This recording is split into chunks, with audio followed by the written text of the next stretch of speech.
Hi everyone, Hemi here. Nice to finally say hello to everyone who watches my channel. This is the first video I've done where I'm going to be kind of talking to the camera, so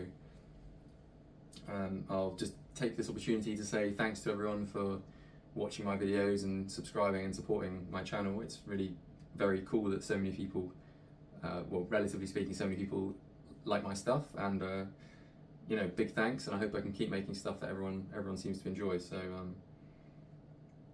the video today I'm going to just talk about some of the gear that I use. I'm going to do like a kind of rig rundown type thing of all my amps that I have set up, and I'm not going to talk too much about my basses and my synths. I was planning to originally, but the ones I tried to do were too long, so I'm going to keep it short and mainly just focus on the amps, because I think that's what people are interested in anyway.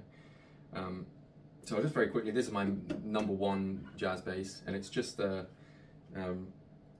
my number one bass, I should say. It's just a made in Japan Geddy Lee signature jazz bass, which I've had for almost 20 years. I got it, well, 2007, 2008 was when I got it, so quite a long time, and it's my favourite bass. It's always been my number one. Everything else I've tried and gone through has never been able to replace it as my favourite instrument, so that's why this features primarily on my channel, just because it's my favourite one to play. And I have to kind of talk myself into doing a cover with any other bass. So this is my favourite. Nothing too fancy. I've got the Tom Brantley pickups in, which helped me a lot with kind of a thin low end, which I've always struggled with when I play this bass.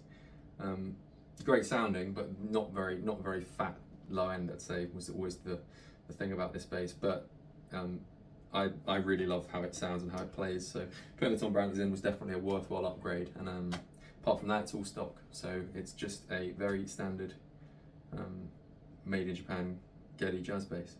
And I do have a couple of other basses that I use on the channel, but I'm not going to spend ages going through them all. Very quickly just mention this one, which is kind of the interesting bass that I have, which is my Steinberger L2 from 1982, which I wanted after seeing the Grace Under Pressure live DVD, and always loved the sound of Geddy Steinberger on that, which isn't really what actually this sounds like when I bought it.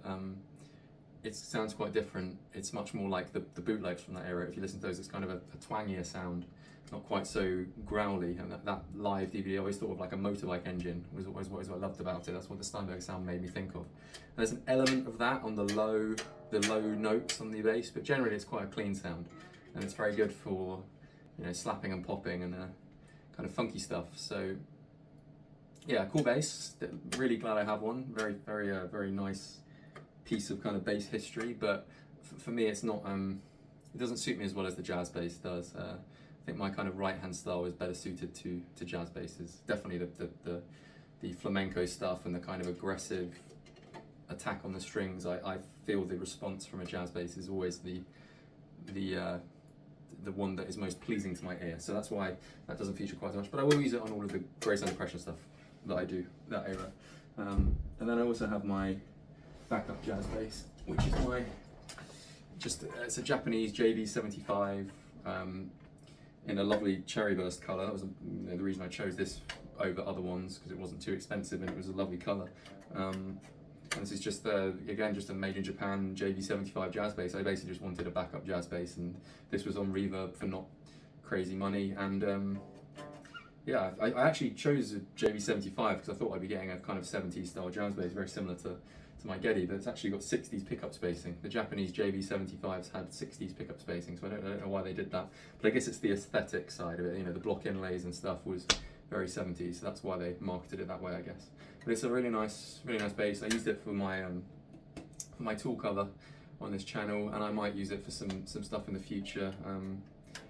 So yeah, that's my basses. My Rickenbacker I did have on the channel a few times. I have since let it go. I sold it a couple of years ago because I never really, although I always wanted a Rickenbacker, and Chris Squire and Geddy Lee were two of my biggest influences, I never really got on with my Rickenbacker. I didn't like playing it. Well, it sounded really good. I found it a real battle to play.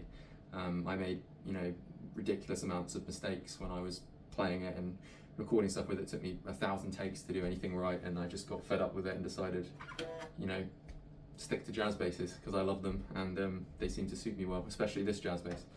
So yeah, that's my basses. I'm gonna now do the rest of the video talking about my amps and my rig, and hopefully it won't be too long and too rambly. So yeah, those are the basses. Time to go on to amps. Okay, part 2 of my video, I'm going to talk about the amps that I use in my bass rig. So I've got my my setup here, my little music desk, which I recently put together, and it's quite a nice little setup. I can get to everything easily. You know, more space than I had before when I was using my desktop for sure. There's my Geddy poster with the red jazz bass. That's my favorite of his basses. I think it's amazing. Sounds so cool, especially that 2112 on different stages. That is the bass tone to end all bass tones. My poster from R40, which I was lucky enough to go to in Toronto. So my rig, basically I have 4 different amps running in conjunction, and I've kind of tried to split my sound into 4 different parts, and each amp is doing a job to take care of those 4 different parts. So this is kind of the hub where I bring everything together. This is my quad cortex, my neural DSP. I'm sure everyone already knows about this piece of kit. I just basically needed something where I could have all of the parts of my signal going into a unit, which could then put effects onto like independently of each other, basically. So I didn't want to have to buy, you know, effects, pedals and stuff for every single part of the rig. I just wanted to have one kind of central piece where I could bring it all together, and that was what I used the quad. That is what I used the quad cortex for, because it was. I mean, I could have used other. I mean, Anax effects would have been really good, but they are super expensive, and you know, primarily a modeler, and I'm not really using the modeling part of it, so it would have been really overkill. So the quad cortex was kind of more affordable. I found one for a really good price on the second-hand market, and that's what I'm using. So I can't actually have all 4 of my all 4 of my amps going into the quad cortex, because there aren't enough ins and outs. But luckily, the quad cortex can do captures, and although they aren't perfect, depending on the amp, they can be pretty good.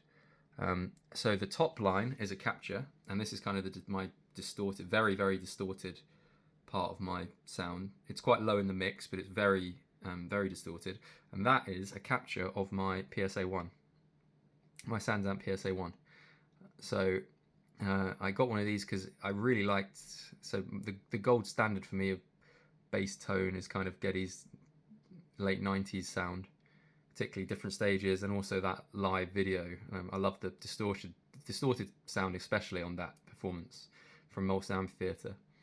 And he was using a PSA1 at that era, so I've kind of chased the gear from that era as best I can. And the PSA1, I got one, finally tracked one down, and yeah, it's a really nice sound. I immediately plugged it in and recognised the kind of distortion, and it's one I particularly like. It's designed for a guitar, this unit, so it's not bass specific, but I really like that, because I think the kind of upper mids distortion wise on this unit sound amazing.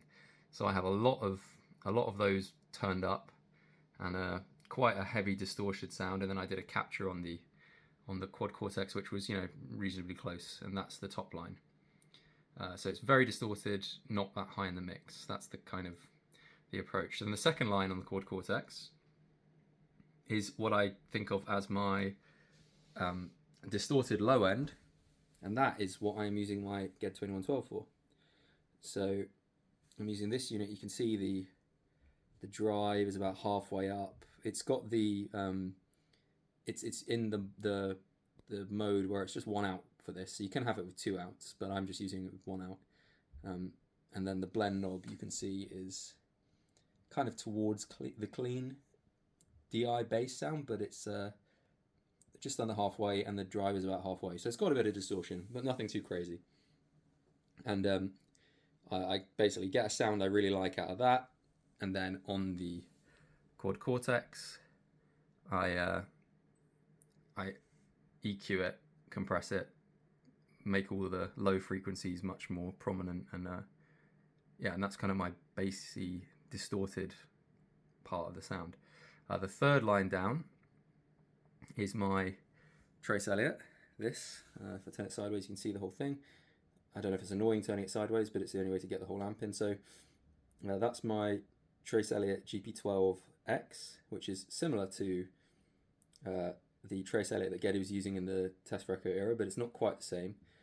This is a slightly later model, but it sounds really good, and I really, really like this amp. It's probably my favourite part of my sound. And this unit, this one that I've got, interestingly, the guy I bought it from Guy Pratt. So it's got a bit of history, this unit, because I really like Guy Pratt's bass playing.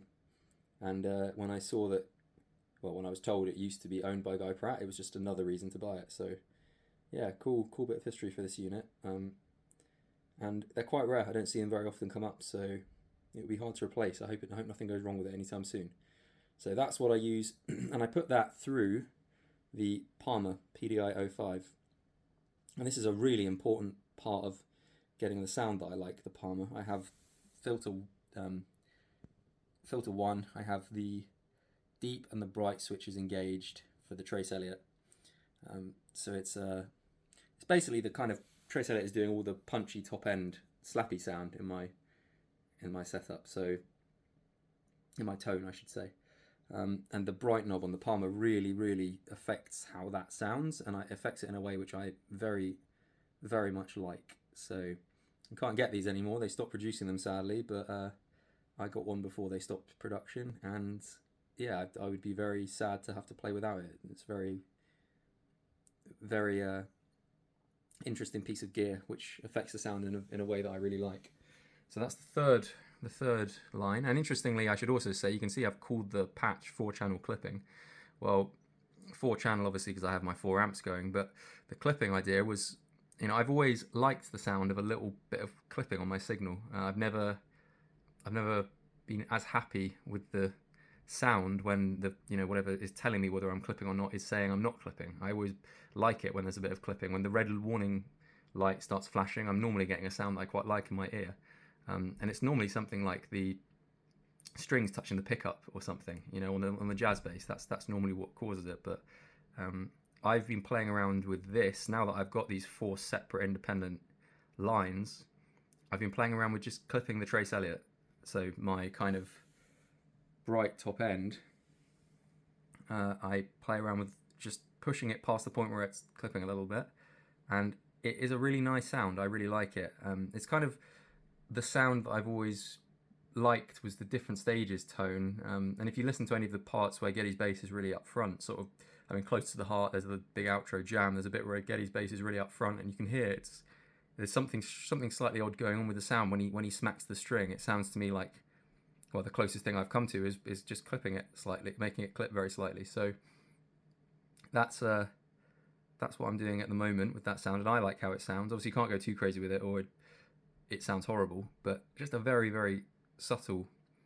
As long as it's very subtle, it sounds really nice. So that's the third line, and the fourth line is the most recent bit of gear that I've bought, and that is this, which is the Avalon U5. So I just basically wanted one part of my sound to be a completely clean DI bass sound, which I could kind of have at the, I don't know, like underneath everything, really, just to make sure my natural bass sound was there. And I'm using this on tone select switch 3, which was quite low endy, I'd say. I don't know if that's the correct adjective. That's what I'm going to use. Quite low endy. So the EQ curves basically are just the tone knob, different EQ curves, and 3 was nice and bassy, so I'm using 3. And I don't have any effects on that. That's just I just have some compression, no EQing on that. So I just kind of want that to be as it is. But I am sending it through the Palmer at the moment, and I don't know if this will be a thing which I stick with long term, because obviously this is made for guitars, and I don't know if it's it might be, you know, I might be losing something by going through the Palmer in terms of low end, but to my ear it sounds pretty good, and I love this Palmer, so I'm putting the Avalon and the Trace Elliott through the 2 channels of my Palmer. and I like how it sounds. So you know, hopefully everyone else will as well. I haven't used this. I've had this rig for a while, but I haven't used it for any recordings on my channel yet because I've been doing videos of our gig, Invisible Airwaves, our gig at the Acoustic Couch a couple of months ago. But when I do the next cover, I'm going to do Driven from Test for Echo. I will hopefully demonstrate the things that I've talked about here all together, and people can see if they like the sound. So that's my rig. That's my setup. Well, thanks for watching. I hope that was interesting. And if you have any questions about any of it, just leave a comment, and I will try and get back to you. And you know, thanks again for everyone for watching all my stuff. And I hope this one was an enjoyable video, and you know, maybe people get some ideas about how they might want to go about doing their bass setup. I certainly didn't know much about this stuff when I started acquiring gear. It was really just a case of thinking about the sounds that I liked and looking at the gear from the eras of sounds that I liked, and kind of accruing a collection of stuff and combining it however best I could. So yeah, it's been fun for me, and I'm glad with where I'm at now tone wise, and you know, I have enough stuff to be tweaking and fiddling all the time and trying to chase that perfect bass tone. So thanks for watching. I'll do some more covers soon. I'm going to do Driven from Test for Echo next. I want to do some more Crownland stuff. I'd like to do some Yes as well soon, so if I can get around to doing those will be coming up shortly. And yeah, goodbye and see you on the next video.